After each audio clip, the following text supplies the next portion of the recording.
Government of India വിദ്യാഭ്യാസത്തിന് കൊടുക്കുന്ന ഊന്നൽ എത്രയാണെന്ന്.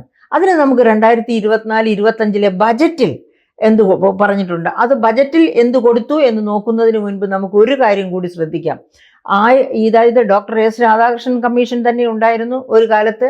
അന്ന് തൊട്ട് അതിനുശേഷം 1986 കോത്താരി കമ്മീഷൻ, അത് കഴിഞ്ഞ് എത്രയോ കമ്മീഷനുകൾ, ഞാൻ ആ കമ്മീഷനുകളുടെ എല്ലാം പേര് ഇവിടെ പറയുന്നില്ല. ഈ കമ്മീഷനുകളൊക്കെ ആവശ്യപ്പെട്ടിരുന്നത് GDP-യുടെ 6% ചുറ്റുവട്ടത്തിൽ, 6% മുകളിലോ തൊട്ടു താഴെയോ, അതായത് 6% വിദ്യാഭ്യാസത്തിന് വേണ്ടി മാറ്റിവെക്കണം. GDP-യുടെ അതായത് രാഷ്ട്രത്തിന്റെ ആഭ്യന്തര മൊത്ത വരുമാനത്തിന്റെ 6%, അതിൻ്റെ ചുറ്റുവട്ടത്തിൽ ഉള്ള തുക വിദ്യാഭ്യാസത്തിന് വേണ്ടി മാറ്റിവെക്കണം എന്നാണ് ഈ കമ്മീഷനുകളൊക്കെ പറഞ്ഞിരുന്നത്. എന്നിട്ട് ഈ 2024-25 ബജറ്റിൽ എത്ര ശതമാനം വിദ്യാഭ്യാസത്തിന് വേണ്ടി മാറ്റിവെച്ചിട്ടുണ്ട്? അതായത് നമ്മൾ എപ്പോഴും പറയുന്നതാണ്, നമ്മുടെ ഗവൺമെന്റ് 2027 ആകുമ്പോഴത്തേക്കും ലോകത്തെ 3ാമത്തെ ശക്തിയായിട്ട് ഇന്ത്യ മാറുമെന്നാണ് പറയാറുള്ളത്. ആ സാഹചര്യത്തിലാണ് ഇത് നമ്മളൊന്ന് മനസ്സിലിരുത്തി നോക്കേണ്ടത്. അതാ ഈ ബജറ്റ് ഡോക്യുമെന്റിൽ തന്നെ നോക്കി ഞാൻ പറയാം. ബജറ്റ് ഡോക്യുമെന്റിലെ എക്സ്പെൻഡിച്ചർ ഓഫ് മേജർ ഐറ്റംസ് ആണ് ഞാൻ നോക്കുന്നത്. അതിൽ വിദ്യാഭ്യാസം മാത്രമേ ഞാൻ ചൂണ്ടിക്കാണിക്കുന്നുള്ളൂ, ബാക്കി കേൾപ്പിച്ച് നിങ്ങളെ ബുദ്ധിമുട്ടിക്കുന്നില്ല. ആദ്യം തന്നെ നമുക്കൊന്ന് ഓർത്തു നോക്കാം. നമ്മുടെ പ്രതീക്ഷിക്കുന്ന GDP 2024-25 ബജറ്റിൽ പ്രതീക്ഷിക്കുന്ന GDP എത്രയാണ്? പ്രതീക്ഷിക്കുന്ന ആഭ്യന്തര മൊത്ത വരുമാനം എത്രയാണ്? 3,26,36,912 കോടി. ഒരിക്കൽ കൂടി ഞാൻ ആവർത്തിക്കാം, 3,26,36,912 കോടി. ആദ്യവും കോടിയുണ്ട്, അവസാനവും കോടിയുണ്ട് കേട്ടോ. എന്ന് വെച്ചാൽ 3 ലക്ഷം കോടിയാണ്. 3 ലക്ഷം കോടിയിലധികമാണ് നമ്മുടെ എന്ന് വെച്ചാൽ 3.2 ട്രില്യൺ എന്ന് വേണമെങ്കിൽ നമുക്ക് പറയാം. 3 ലക്ഷം കോടിയിലധികമാണ് നമ്മുടെ GDP, അഥവാ 3.2 ട്രില്യണിലധികം ആണ് GDP. ആ GDP-യുടെ 6% കൊടുത്തിട്ടുണ്ടോ വിദ്യാഭ്യാസത്തിന്? അതാണ് നമുക്ക് നോക്കേണ്ടത്. അപ്പോൾ എത്രയാണ് കൊടുത്തിരിക്കുന്നത് നമുക്ക് നോക്കാം. 2024-25 ബജറ്റിൽ 1,25,638 കോടി. 1,25,638 കോടിയാണ് വിദ്യാഭ്യാസത്തിന് വേണ്ടി അലൊക്കേറ്റ് ചെയ്തിട്ടുള്ളത്, മാറ്റിവെച്ചിട്ടുള്ളത്. ഇത് GDP-യുടെ എത്ര പെർസെൻറ്റേജ് ആണെന്ന് നോക്കാം. 0.38%.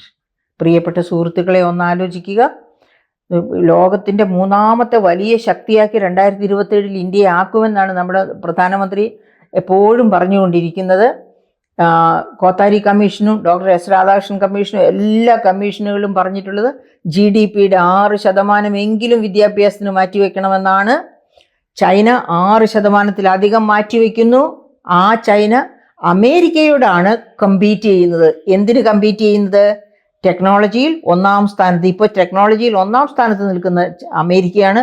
അത് അമേരിക്കയുടെ കഴിവുകൊണ്ട് മാത്രമല്ല, ലോകത്തുള്ള എല്ലാ മിടുക്കരും ചേക്കേറുന്നത് GRE എഴുതി അമേരിക്കയിലേക്കാണ്. നമ്മുടെ ഇവിടെ നിന്നും, അതായത് IIT-കളിൽ BTech ചെയ്യുന്നവരും എന്ന് വേണ്ട സർവരും GRE എഴുതി, IIT-യിലെ BTech ആണെങ്കിൽ GRE എഴുതണ്ട, ബാക്കി ഏത് കോളേജിൽ നിന്ന് BTech പാസ്സായാലും GRE എഴുതി വലിയ സ്കോർ ഉണ്ടെങ്കിൽ മാത്രമേ അമേരിക്കയിലേക്ക് പഠിക്കാൻ പോകാൻ പറ്റൂ. എന്ന് വെച്ചാൽ അമേരിക്ക ലോകത്തെ മുഴുവനും ബ്രെയിൻ ബോറോ ചെയ്ത്, അതായത് എടുക്കുന്നു അവിടെ പഠിക്കാനും, അങ്ങനെ അത് കഴിഞ്ഞ് അവിടെ എംപ്ലോയ് ചെയ്യുന്നു, അങ്ങനെ ഉപയോഗിക്കുന്നു. പക്ഷെ ചൈന അങ്ങനെയല്ല. ചൈന അമേരിക്കയിൽ പോയി പഠിച്ചു കഴിഞ്ഞാൽ അമേരിക്കയിലെ ടെക്നോളജി എത്ര ഉയരത്തിലുള്ള ടെക്നോളജിയാണ് അത് സ്ക്രാബ് ചെയ്ത് ചൈനയിലേക്ക് കൊണ്ടുവരും. അതാണ് ചൈനയുടെ തന്ത്രം.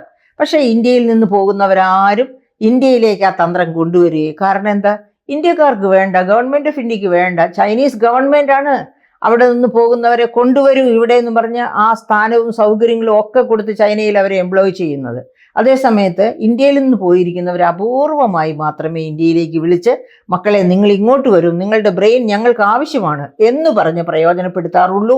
അങ്ങനെ പ്രയോജനപ്പെടുത്താറില്ല തന്നെ. അപ്പോൾ അങ്ങനെയുള്ള ഒരു സാഹചര്യത്തിൽ ചൈനയും അമേരിക്കയും തമ്മിൽ കോമ്പീറ്റ് ചെയ്യുന്നു. അതിനാണ് ചൈന 6%-ലധികം GDP-യുടെ 6%-ലധികം വിദ്യാഭ്യാസത്തിന് വേണ്ടി ചെലവഴിക്കുന്നത്. മറിച്ച് ഇന്ത്യയിൽ ഞാനിപ്പോൾ എന്താ പറഞ്ഞത്, 1,25,638 കോടിയാണ് 2024-25 വിദ്യാഭ്യാസത്തിന് വേണ്ടി മാറ്റിവെച്ചിരിക്കുന്നത്. അതായത് GDP-യുടെ 0.38%. GDP-യുടെ 0.38% എവിടെ കിടക്കുന്നു? ചൈന ചെലവഴിക്കുന്ന 6% എവിടെ കിടക്കുന്നു? 6%-ലധികമാണ്. 6% എന്ന് വെച്ചോളൂ, അത് എവിടെ കിടക്കുന്നു? എന്നിട്ട് ചൈനയാണ് മുന്നേറുന്നത് എന്ന് പറഞ്ഞ് വൈരാഗ്യബുദ്ധി കാണിച്ചിട്ടൊന്നും ഒരു പ്രയോജനവുമില്ല. അപ്പോൾ നമ്മൾ എന്താണ് കാണിക്കേണ്ടത്? നമ്മുടെ രാജ്യം ടെക്നോളജിക്കലായിട്ട് വികസിക്കണം. അങ്ങനെ പറഞ്ഞ്, അല്ലാണ്ട് എഞ്ചിനീയർ ആകൂ, ഡോക്ടർ ആകൂ എന്ന് പറഞ്ഞ് കുട്ടികളെ പെർസുവേഡ് ചെയ്ത് അവരുടെ ജ്ഞാന സമ്പാദന തൃഷ്ണ ഇല്ലാതെയാക്കി അവരെ ദിശ തിരിച്ചു വിടുകയല്ല വേണ്ടത്. അവരിലെ, അതായത് അവരുടെ ആ മൂല്യബോധമുള്ള വിദ്യാഭ്യാസം കിട്ടത്തക്ക രീതിയിൽ ആ വിദ്യാഭ്യാസ മേഖലയിൽ ഇൻവെസ്റ്റ് ചെയ്യുക. അങ്ങനെ ഇൻവെസ്റ്റ് ചെയ്ത് ആ കുട്ടികളെ കൈപിടിച്ചുയർത്തുക.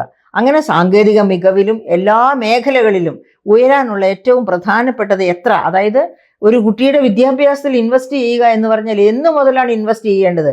അമ്മയുടെ ഉദരത്തിൽ ഒരു ഭ്രൂണമായി ജനിക്കുന്ന കാലം മുതൽ ആ ഭ്രൂണത്തിന് കിട്ടുന്ന പോഷക സമൃദ്ധി എന്ന് വെച്ചാൽ അമ്മ കഴിക്കുന്ന ആഹാരം, അമ്മയുടെ മനസ്സുഖം, ഇതെല്ലാം ആ കുട്ടിയുടെ ബുദ്ധിയെയും എല്ലാ ശേഷികളെയും വർദ്ധിപ്പിക്കുകയും വളർത്തുകയുമാണ്. അതിനുശേഷം ജനിച്ചു കഴിഞ്ഞാൽ 5 വയസ്സ് വരെ വളരെ പ്രധാനപ്പെട്ട പീരീഡാണ്. അന്ന് ആ കുട്ടിക്ക് കിട്ടുന്ന എല്ലാത്തര ആരോഗ്യ സേവനം, അമ്മയ്ക്കും കുട്ടിക്കും കിട്ടുന്ന ആരോഗ്യ സേവനം, അമ്മയുടെ മുലപ്പാലിൻ്റെ ഗുണം, ഇതെല്ലാമാണ് കുട്ടിയെ ഒരു ജ്ഞാനസമ്പാദനത്തിന് ശക്തിയുള്ള കുട്ടിയാക്കി മാറ്റുന്നത്. അങ്ങനെയുള്ള കുട്ടികളാണ് രാഷ്ട്രത്തിന് പിൽക്കാലത്ത് മുതൽക്കൂട്ടായി മാറുന്നത്. ആ ധാരണ, ഇത്രയെല്ലാം കാര്യങ്ങളും, അതായത് ഈ പറയപ്പെട്ട മതങ്ങളെല്ലാം ഈ കാര്യങ്ങൾ പഠിപ്പിക്കുന്നു. പക്ഷെ ഗവൺമെൻറ് ഇതൊന്നും പഠിക്കുന്നില്ല. അഥവാ നമ്മുടെ ജനസേവകർ ഇപ്പോഴും മൂകരും ബധിരരുമാണ് എന്ന് വേണം മനസ്സിലാക്കാനായിട്ട്. അതുകൊണ്ടാണ് വിദ്യാഭ്യാസ മേഖലയിൽ ഇത്ര കുറവ് മാത്രം ചെലവഴിക്കുന്നത്. അതുകൊണ്ട് തന്നെയാണ് ഇന്ത്യ സാങ്കേതിക മികവിൽ ഒരു കാരണവശാലും ചൈനയുടെ അടുത്തെത്താത്തത്. ഇപ്പോഴും നാം ചൈനയിൽ നിന്നാണ് ഒട്ടുമിക്ക ഉപഭോക്തൃ ഉൽപ്പന്നങ്ങളും ഇങ്ങോട്ട് ഇറക്കുമതി ചെയ്യുന്നത്. അങ്ങനെ ഉള്ള ഇന്ത്യ ഡോക്ടർ എസ് രാധാകൃഷ്ണനെ ആദരിച്ചുകൊണ്ട് ഈ 5-ാം തീയതി സെപ്റ്റംബർ 5 വിദ്യാഭ്യാസ ദിനമായി ആചരിക്കുന്നത് കൊണ്ട് മാത്രം കാര്യങ്ങൾ നന്നാകുന്നില്ല. നമ്മുടെ വിദ്യാർത്ഥികൾ, നമ്മുടെ കുഞ്ഞുങ്ങൾ, നമ്മുടെ ഇവിടുത്തെ ഇന്ത്യയിലെ പൗരസമൂഹം ജ്ഞാനസമ്പാദനത്തിലൂടെ മുന്നേറണം എന്നുണ്ടെങ്കിൽ ജ്ഞാനം അതുപോലെ തന്നെ അവർക്ക് വിളമ്പിക്കൊടുക്കണം. അങ്ങനെ വിളമ്പിക്കൊടുക്കണം എന്നുണ്ടെങ്കിൽ ജ്ഞാനം എന്ന പാത്രം നിറയത്തക്ക രീതിയിൽ നമ്മുടെ GDP-യുടെ 6% വിദ്യാഭ്യാസത്തിന് വേണ്ടി നീക്കിവെക്കണം. അങ്ങനെ നീക്കിവെച്ചാൽ മാത്രമേ ഇത്തരമൊരു മഹത് ദിനം ഇതുപോലെ ആചരിക്കുന്നത് കൊണ്ട് പ്രയോജനമുണ്ടാകൂ.